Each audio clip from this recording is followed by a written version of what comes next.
Hello, everyone. Jane here this morning, afternoon, evening. How are you? Hello, Alicia. Hello. Oh my goodness. I was just saying that I am getting up really early these days, but naturally, so it feels right to me. I wonder if the people that I see on the internet that wake up at 5 a.m., is it natural? Is it the alarm? Do they still hate their lives every time? Like, I would not do this if I hated my life every time I would wake up. It just like happens naturally. But I also like after 2, 3 days, like last night, went to bed at 9:30, could not keep my eyes open. No. Yeah, it's like every couple days you need a little bit of a longer sleep for sure. And then I started to think, because I don't want to go to bed early. That's also part of like my like who I want to be. I don't want to be in bed at 8. What Like time do you go people to bed? 10, 10:30. Okay. And I wake up at 5. That's not even 7 hours. And Yeah. apparently, so I'm like, is that not enough? I mean, I think consistently it's on the lower side, but is that the recommend? Let's compare. It's like the nutritional information from what's recommended and what the average person, I like that. right? Like I think they recommend 7 minimal, but what do we think the average person? There is a lot of people that stay up late. I know. And they go to work the next Yeah. day at like 8 a.m. But anyway, so I feel like I don't want to be the person that goes to bed at 8. I find that like I don't want to put the kids to bed and then go to bed. You know what's happening too for me? My kids are going to bed later. Okay. Like Alfie's 9. Right. You know what I mean? So like I Neil's like got them in bed at 6:45. And then they like talk and stay up too late. It's like too early. So we've Okay. like pushed it like half an hour. So now I feel like that's a really cutting into my time. I know. But I do think that they tell us. Oh, did people hear that ding? How I does did that not hear a happen? ding. Okay, that I feel like that's good. Not really, because you don't hear the music right at the beginning. I don't hear the music. Someone just texted me. It's gonna be okay. Okay. But anyways, so they're telling us the humans that have.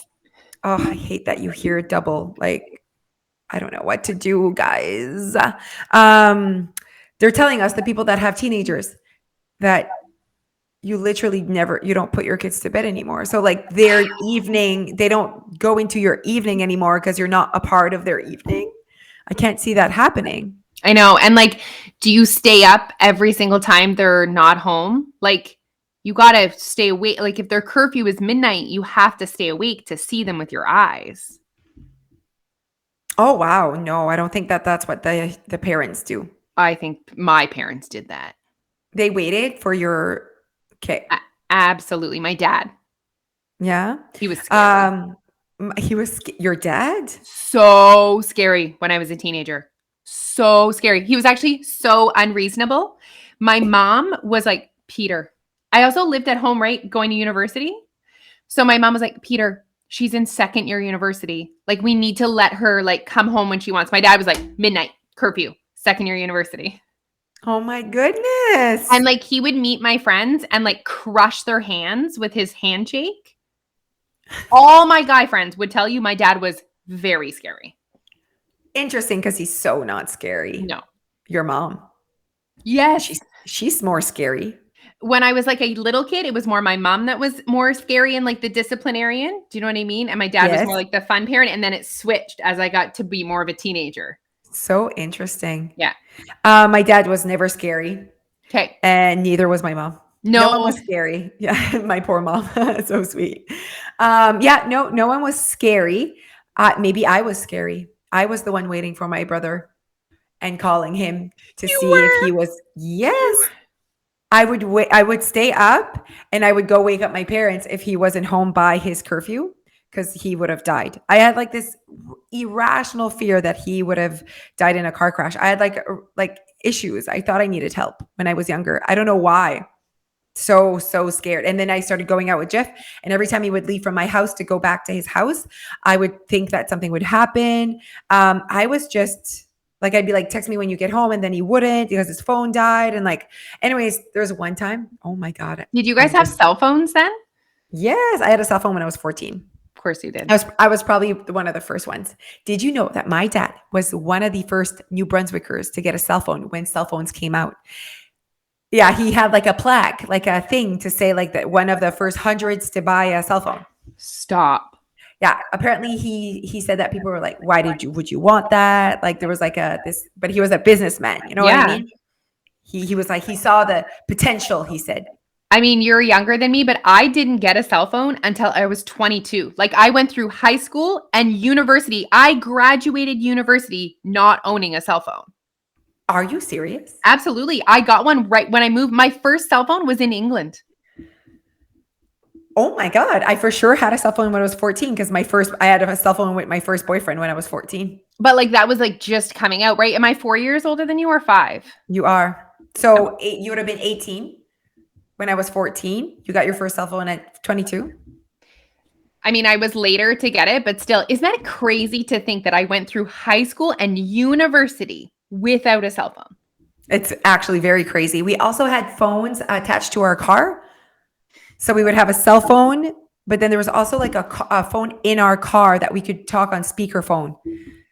My parents were always like ahead of the times when it came to like cell phones and whatever. It's so funny. I'm having this moment, but we had that phone and I would call my brother. If the car was not on, it would not ring. So basically, if I called and he wouldn't answer or it wouldn't ring, it meant the car wasn't on. So clearly, if he was already late for his curfew and the car wasn't on, he had died in a ditch. Like I remember myself waiting on the couch for him. Oh, I was like obsessed with my brother. Weird. But yeah, and I was 4 years younger. So he's yeah. like 17 living his best life. And I'm 13 waiting for him. Imagining all the scenarios. Probably eating on the couch. Chips. Chips. I don't know what I was eating. Okay. Wow. That was interesting. We went Memory back into lane. the past. Memory lane. Guys, hi everyone.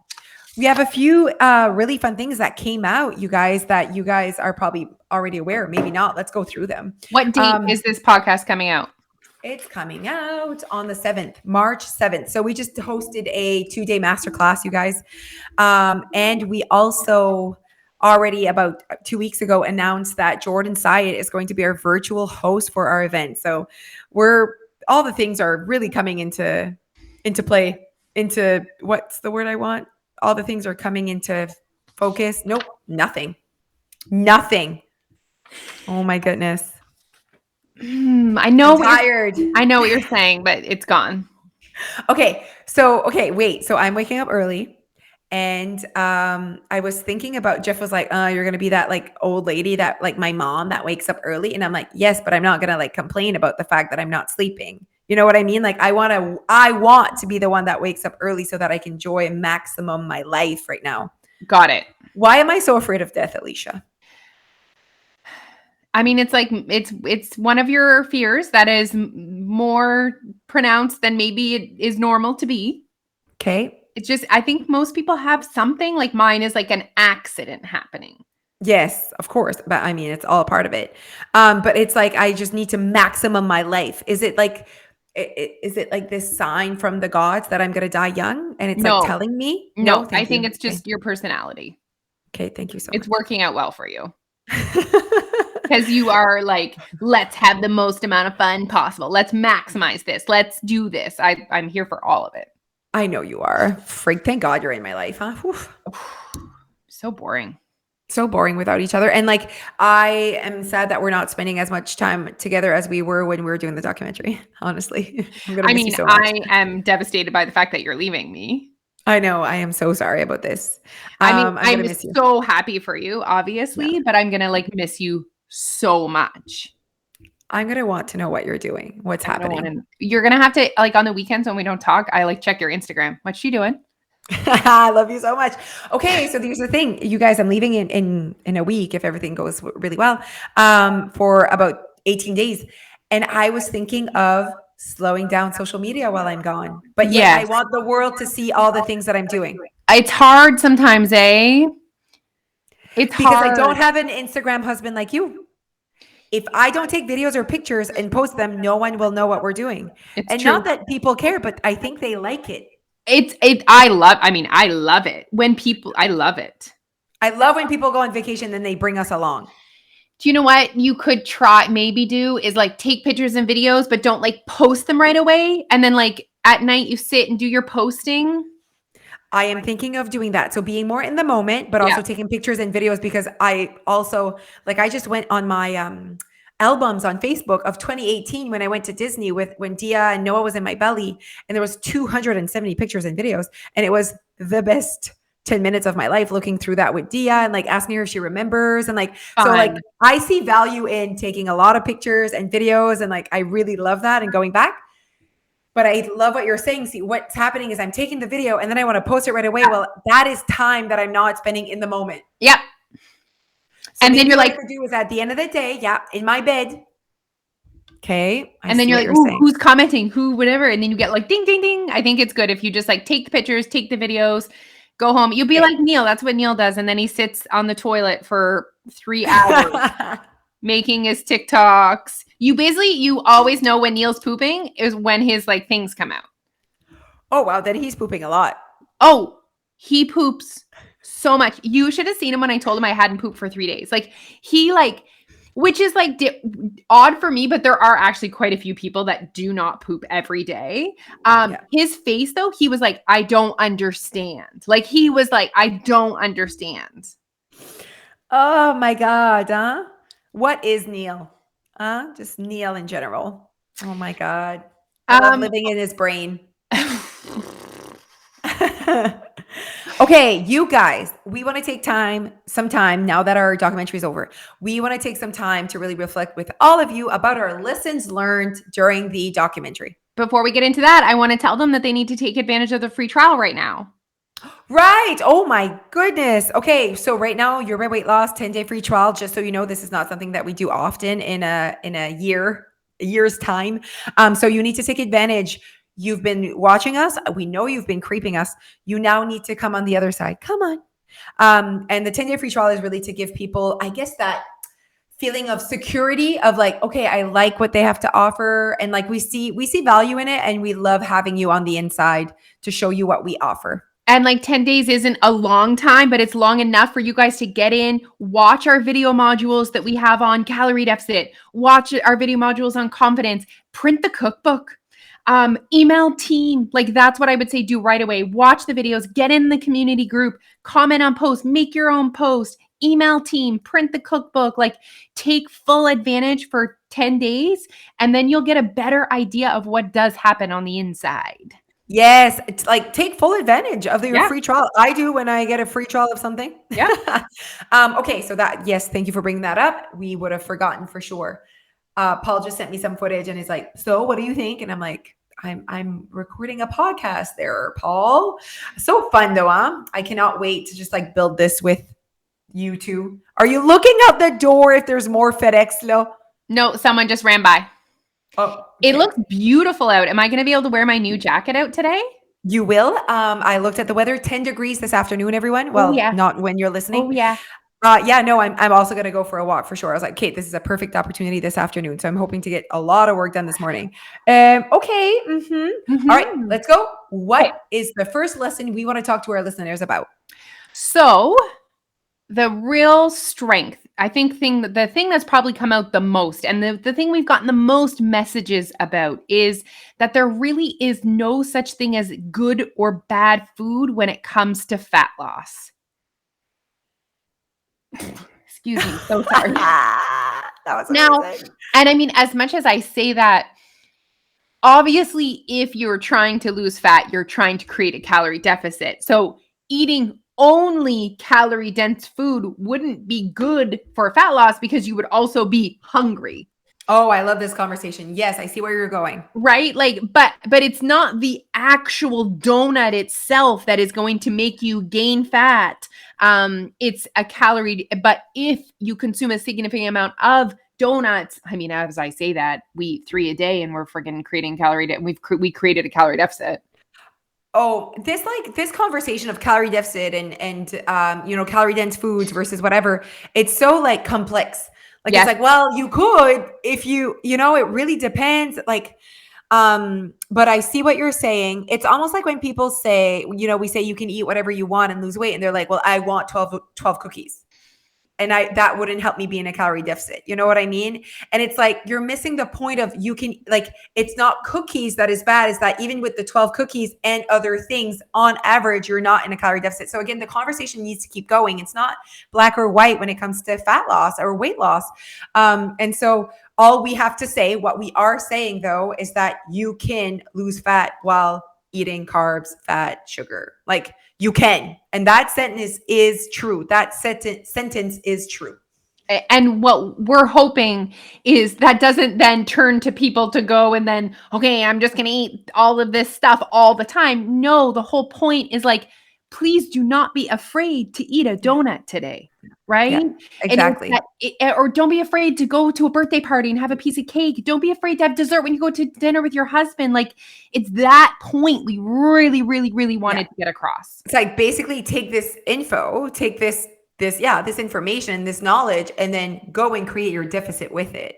So, it's like, if you know that it's not making, because people truly believe that they could be in a deficit, but if it's too much carbs, they won't lose weight. Like, people think that, like, oh, absolutely, if I'm in a deficit, but most of my food comes from carbs and fat, I'm not going to lose weight. No, you're wrong. If you're in a deficit, it doesn't matter what food you are consuming, you will lose weight. Now, there is, though, a conversation to be had about, well, if you're consuming a lot of fatty foods, those are very calorie dense. So if you want to eat a lot of calorie dense foods and create a calorie deficit, that might leave you hungry. That might make you feel deprived. So that might be the forcing nature to change the way you're eating to more nutrient dense foods, but not turning to nutrient dense foods because you think they're magical to fat loss. Boom. Oh, Moja, did you follow that train of thought? The whole time. I was on the journey with you the whole time. Sometimes in English, my train of thought is not as clear as en français. So thank you, everyone. So, guys, I love that Jose pointed out, it's not about what we're not saying, it's about what we are saying. And clearly, we know that nutrient-dense food is good for our health, to fight disease, to make our skin beautiful, to have energy, to not feel, to help our poop, to not feel hungry. All of these things are important. They add value to our life. We want to make it clear that we're not saying, might just eat donuts. Absolutely not. It's because we know that that's not what the public does. Like, that's not what they do, but it's bringing up that conversation so that they can stop saying, can't have a donut every day. Well, you could, you just choose not to, which is totally fine. Like, so it's just like, there's a language that there are things that are being said that are just false. And I think it's time to stop saying them because they do have an impact on how we behave.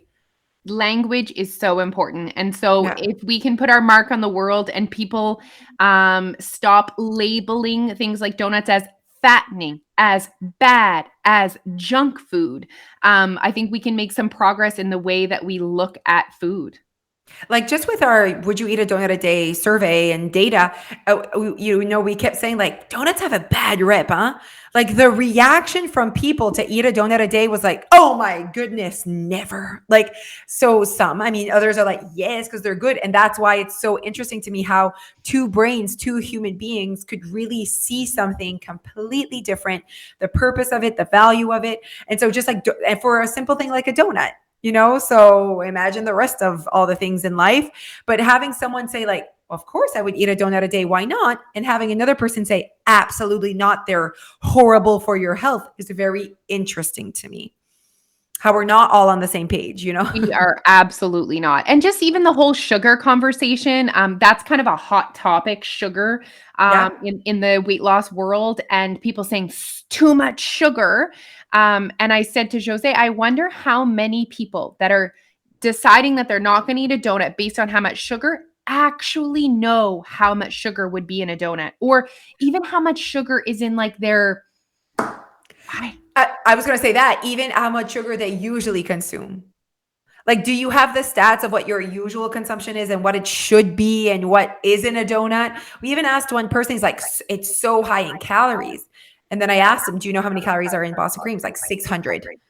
So it's very interesting to me that you would have a perception or an opinion that strongly about something that you didn't even know. And we do that for a lot of things though. Yes, absolutely. So guys, the whole point of this is we want you to walk away from this not feeling any guilt or shame after Yes. you consume a food that has been labeled as the diet industry as bad or junk or fattening or whatever. We hope that for sure this creates a way for you to enjoy your favorite foods along with other foods in your life without that shame spiral of I don't have willpower, I'm not motivated, I'm a bad person, I'm addicted to sugar. We want to take away all of that drama and we want to Yes. just live our lives and That's the conversation we're bringing to the table. That's our conversation at Your Yeah. Weight Loss that we want to have, Okay, next one. So this one was strong for us. Okay. What's not on your meal plan? Whew. All right. So we've already been talking 21 minutes, Leash. So this will be a big conversation here. Guys. I was not expecting to miss fruit. Honestly, look, you would have asked me. I was like, I'm not going to miss salad when I can have bagels and bacon and donuts. And yeah, exactly. Like I was not expecting that part. I knew that I would miss more takeout food, like going out to eat like sushi and going the experience of going on date night. But I'm actually missing fruits and vegetables right now. Like I'm missing things that it's not because they're not in the fridge, or it's just it's not only because I can't have them, I want them. And yes, there's a big part of it. I can't have them. Maybe that's why I want them. There's definitely a mental game there, but I want the choice. When people are selling you guys a meal plan, often the sales pitch is, look how awesome my meal plan is. I get to eat bacon. I get to eat donuts. I get to eat bagels. And so we look at that and we think, oh, that looks really good. Like, I've tried to lose weight before where it was just fish and broccoli. Ooh, this meal plan, this seems sexy. And yeah, so and I'm not going to be deprived. You think I'm you're not going to feel deprived because I get delicious things like donuts, bacon, and bagels. So that's how meal plans are sold to you. But the other side of that conversation is, what about all the stuff that's not on that menu? You are going to feel sad and you are going to miss other things. And also, there's no reason why you can't get the same results with those foods. That's the other layer on top of it, is that you don't need to just follow this to get the results. Yes, exactly. And without even knowing that it's happening, you are creating a negative relationship with what's not on the menu. Even if you don't think you are, you are. And I think that, sometimes they're like, oh, I'm just incorporating my favorite foods. I just want to say I'm incorporating all foods. I don't like favorite, what's my favorite this week might not be my favorite next week. So what if I want to try a certain thing or whatever? I just feel like, why do we need to have a list? Why is there a yes and no list? Why can't we be in control of how we're going to create this deficit for ourselves? And I think that you can love cookbooks and ideas and certain items that you're like, oh, I love this new, because at Your Weight Loss, we definitely have a cookbook with 150 recipes that I've never tried. My God, Alicia, another package. I'm so jealous. My time is almost. We'll just leave it, right? I might have to go. Keep talking. Okay. Yeah. No, they don't leave it. You need to go get it. She's had 3 packages since we've talked this morning. She is online shopping apparently because she's not drinking alcohol and she has nothing else to do. She said she's hilarious. So, oh my God, what is she saying? Okay. The thing is, you guys, is that we just want you to make sure that you realize that when you are on a plan that says this is what's for supper, that oh my goodness, you need to go on YouTube and see all of the things. What did you order? I needed a new pair of my winter boots. They broke. Yeah, you've been walking so much, my goodness. Oh, dynamite. Yes. What's Pretty Little Things? It's like a website. Oh wow. Like Shein, but cooler. My new favorite color. Yes. I've seen your interest in this. I feel like you should wear it for the photo shoot. The green dress? Oh no, the green blazer. It's too big. Mm. Oh, that's going to be amazing. I love everything that's happening right now. I think your nails should be that color as well. We're really distracted, everyone. Oh my God, I have so much. I got some new jewelry. Ooh. Like I needed new. Yeah, no, and that makes a big difference in your look. Like I support this. I think I love it. I'm here for it. I want to see all the things. I want to hear more about. Oh, that's really nice. I want to hear more about Pretty Little Things because they're pretty little things. Yeah, it's good. Okay, what were you talking about? We're talking about meal plans and what's not on it. So I was saying that no matter what, subconscious. No, let's not do that right now. It's loud. Alicia, we're recording a podcast. We'll do that after. Keep going. So basically, I want to bring up the fact that subconsciously, I never know if it's unconsciously or subconsciously. I don't know which one it is. Subconsciously. Unconscious is when you're like, you hit your head. And you're unconscious. Yes. Okay. So subconsciously, you are creating some sort of relationship with the other food, and it might come out in 10 years that you're afraid of carbs, but there's a reason you're afraid of carbs, guys. I was going to say that when there's things not on your meal plan, you might not even realize, but you're actually creating fear, almost fear or anxiety around those foods. And the best example is Atkins, keto. For years, we thought carbs were bad. And there are for sure still people that are struggling with that. And it's because it wasn't on the plan. Oh, absolutely. Anyway, so I just feel like there's that without you knowing it's happening. And so we're like almost catching it before it happens. Like there's no reason why you should not be able to eat everything. Like in my mind, I'm like everything. Yep, everything can be a part of your life. You're gonna get to make once you can give yourself that permission, you'll see yourself not eating everything. Does that make sense? And then it happens that it's your way. There are things that I have not eaten in years. It's not because I can't. It's just because they haven't like been a part of my life. I haven't like went out of my way to choose them. But that's the difference. It's not because I can't. I really want to make sure I'm not missing out on my things. And I can't hear anything because of my stupid. This is a package extravaganza podcast, you guys. Oh my goodness. I can't wait to see all of your green things. I'm really sad about the blazer. It's too big. Yeah. I already ordered a smaller size. Where was that from? ASOS. Wow, you're really on those websites, huh? Yeah, I like reached out to someone who has super, super cool style. Like she has like unique things. And I'm like, clearly you're not buying stuff from here. What are the websites? She gave me the websites. And here we are. And then now you're giving me the websites and now we're giving the world the websites. We're just helping humans all around. One package at a time. One blazer at a time. Oh my God, I love it. Okay. I like this. Okay. What else do we have to say about what's not on the menu? Just that it creates a relation, and it makes you feel on a diet no matter what. Like we're eating donuts and we feel like we're on a diet. Isn't that insane? Think about that, guys. I also think it creates I think I'm going to have to work very hard to not over consume foods that have not been on my meal plan when this is over. We're recording early, guys.